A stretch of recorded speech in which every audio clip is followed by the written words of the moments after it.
What's up guys, ShinyHunterDestroyer here and welcome back to a brand new Pokemon Journeys anime discussion video. Today I'll be talking about episode 46, which is titled Battle and Catch, the Revival of Mewtwo. Another legendary Pokemon, another Mew, the adventure continues. Time to discuss about what happened in this episode. This episode starts off summarizing what the heck Mew is in a rather movie-like intro. Remember, Mew is that Pokemon that has genes of all Pokemon, making it a pretty special Pokemon. This leads us to the Cerise Laboratory, where Professor Cerise is currently talking to our favorite research fellows Ash and Go about Mew. Most notably, that psychic energy has been detected somewhere. This energy that was detected could possibly be telling that Mew is in the area. Of course, hearing about that, Ash and Go decide to head where the energy was detected. Chloe was there in the background, eavesdropping on the conversation, sounding really excited for Go's chance to meet Mew again. She then runs out as she realizes she forgot she had to go to school, so she runs to school. This energy was detected on a mysterious island called Cello Island. When they got there, they were able to have interactions with Pokemon and also reintroducing some of Go's previously caught Pokemon like Dugong, Heracross, and Caterpie. Ash and Go have to find their ways out of some problems together, such as being stuck in a marsh where Heracross saved them. Caterpie made a rope out of string shot to allow Ash and Go to climb over the marsh. Through all of this, Go was able to catch a Mankey and Krabby. The final problem they would have to face was a Gyarados attacking them. Go tries to capture the Gyarados, but of course, Gyarados wouldn't be captured that easily because of how strong it was. Gyarados breaks out of the Pokeball to what would be the start of a little battle. I mean, not really a battle, but like Pikachu uses Electro Web to slow Gyarados down, giving Go time to jump across the river, though Ash and Go, didn't really get fully across the river, so Gyarados decided to launch an attack, and they got blasted into the river. Go sends out Dugong to support them in the water. It looked all fine when Dugong was able to herd them all in. Well, of course, that was until they realized at the end of the river was a waterfall. Despite Dugong's efforts, Ash, Go, and the rest of their Pokemon, literally only Dugong and Pikachu were out at this moment. Well, okay, actually, Go was able to return Dugong before they hit the bottom, so poor Pikachu. They fell down the waterfall. After they fell, Ash and Go seemed to have blacked out and woke up near some sort of area with a group of Pokemon. These Pokemon seemed to be scared of both Ash and Go as they ran away upon seeing them. Ash and Go followed these Pokemon, which is where they encountered a Pokemon floating from the heavens. This is where they met Mewtwo. Mewtwo and the two research fellows have a conversation about why they were here and such. When Mewtwo heard that Go was seeking Mew, he had many questions to ask. Go lets Mewtwo know that he wants to catch Mew, which is the reason why catching every Pokemon towards Mew is his dream. According to Go, to catch a Pokemon is to understand it. Learning more about Pokemon and understanding more about Pokemon, he would be able to reach Mew, who has the genes of all the Pokemon. Go challenges Mewtwo. He announces that Mewtwo is catchable. Ash joins in on the fun as well, asking for a battle with Mewtwo as well.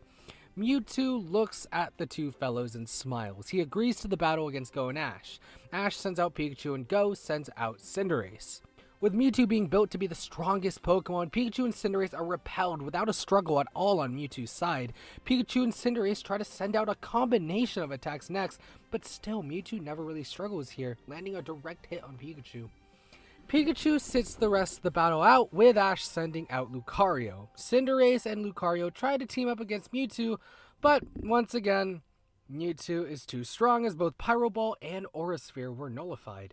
Any combinations of attacks just seemed to end in Cinderace and Lucario being pushed back further and further. It seemed to be that Mewtwo was barely using any of its strength. Ash and Go don't give up though, as they try to land a combination of double team Aura Spheres and a very large Pyro Ball that oddly looked like a Pokemon performance. Anyway, it was a big explosion. that was the result. Mewtwo looked unharmed after it. In the end, Lucario and Cinderace are defeated single-handedly by Mewtwo, but they still gain something from this battle.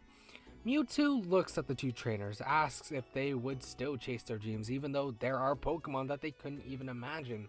After their response talking about their very own friends, Mewtwo compliments them on the bonds that they have formed. Not everyone is able to form bonds correctly, but Go and Ash have. That is where they realized the group of Pokemon that they encountered after falling down the waterfall were scared of them because they just didn't trust humans. Mewtwo takes these kinds of Pokemon away from those bad environments that humans cause. The group of Pokemon start to float away with Mewtwo. Before leaving, Mewtwo states that Ash and Go have infinite potential because of their traits, and that their journey has only just begun. Ash and Go, after that, wake up outside the Cerise laboratory where they're called inside to tell all about what happened on Cello Island. After reminiscing about their encounter with Mewtwo, the episode comes to an end. The purpose of this episode was clear in my head. One, it obviously is going to be somewhat of a new split in the Pokemon Journeys anime, with Ash and Go being sort of reintroduced and their goals were being reintroduced as well. But not only that, this episode served as a way to revitalize and reaffirm and solidify those goals even more. To be fair, it was more Go's goal than Ash's goal that was solidified, but both of our main characters had something they wanted to do with Mewtwo, and that's what allowed them to both talk about these goals again. First off, Ash wanting to battle the strongest Pokemon in the world is something that is obviously reminiscent to his own goal. I mean, that's been a part of his goal to become a Pokemon Master for so long now, we don't even need to give it a second glance. Because of that, it's not really a solidification of his goals, but just a reminder of how far he's come. I was hoping some sort of push with his goal would happen here, but to my disappointment, of course it didn't happen. I think that it makes a whole bunch of sense for a lot of the pre-battle bits to revolve around Go's goal in catching Mew. A lot of this community has grown skeptical of Go's goal and if it's really a good goal to begin with. Back to solidifying his own goals, he gave proper reason as to why catching Pokemon is part of his dream to catch Mew, something that I feel some people were missing. This shows how his goal makes sense to himself. But I like how Mewtwo questioned his goal as well. It's a goal that seems to have no bounds, a goal with no end. If there are Pokemon that aren't discovered yet, when will that end? Mewtwo making those points, I think, can make way for more parts of the anime as more and more things happen, maybe even another appearance by Mewtwo. One thing that I guess bothered me a little, I think Ash should have had more speaking time with Mewtwo. Go took a lot of that spotlight away, and since Ash has legitimately met Mewtwo before, I think they should have more to say. I understand that Mew is a part of Mewtwo, and that directly connects to Go's goal, but I feel like Ash should have had more connection to Mewtwo. Like Ash said before the battle, he was talking about he wants to beat the strongest Pokemon and stuff, and legitimately, it would be nice if they just had some sort of conversation besides, heck yeah, I want to battle you. Just a little bit of annoyance on my end. I don't know. I feel like it would be cool for the two of them just to talk about the past and have any sort of continuation to their story together, minus the battling bit. I mean, Ash knew Mewtwo's name, but after that was established, nothing happened. It seems unnecessary for Ash to remember Mewtwo's name. It honestly really confused me. Anyway, I was talking about those goals of our two main characters being basically solidified and or renewed or reaffirmed or whatever. I think that battle further proves that statement a little more. That battle against Mewtwo shows how far Ash and Go still need to go. It's funny. Losing the way they did, like getting completely pummeled, and the little talk they had with Mewtwo afterwards, it's set up for another Mewtwo appearance in the future. Probably late Journeys, but I'm gonna look forward to it.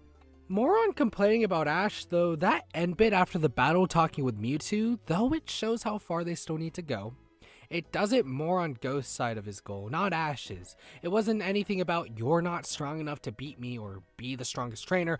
Instead, it was they're a mysterious and unknown Pokemon you don't know. That connects with basically only Go in my opinion. Like, the more I think about this episode, the more I'm confused why Ash was here to begin with. You know, yeah, you could say something like, you know, Ash's dream is becoming a Pokemon Master, and that's vague, it's not just battling, but still, a lot of Journeys, Ash has been about battling and becoming stronger with Lucario and Pikachu, so you would think that something battling would be put into here. The last things I want to touch on are the little things, the things such as Go's older Pokemon reappearing again, and the intro to the episode. I think the intro to the episode was nice. It made it feel like a proper movie with Mewtwo, and I think it left me really excited for the rest of the episode.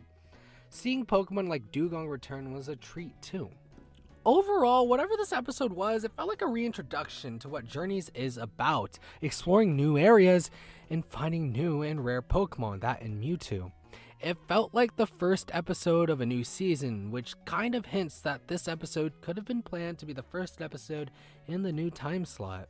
The episode didn't do a bad job showcasing Go's goal. Heck, it did a great job in just showing what Go's goal is all about and furthering that goal. On the other side though, Ash's goal was barely showcased, where it felt it should have connected more. This episode was carried by the appearance of Mewtwo and the chills that it gave me while seeing Mewtwo battle once again. It's an episode worth watching, yes, but will you enjoy it? Well, if you like Mewtwo, and I'm not sure about everyone else, but if you like Mewtwo, it's good. And also if you like Pokemon, but that's a given. But do I recommend watching it? Yeah, I recommend watching it. It was still a good watch. Anyways, that's gonna be it for this video. Hopefully you guys enjoyed. If you guys did enjoy, please consider hitting the like button because that is super highly appreciated. If you want to see more content like this, hit subscribe and hit the notification bell so you don't miss any more of my videos. What do you think about this episode? Let me know in the comments section down below. Thank you guys so much for watching this video. Have a nice day, guys. Peace out.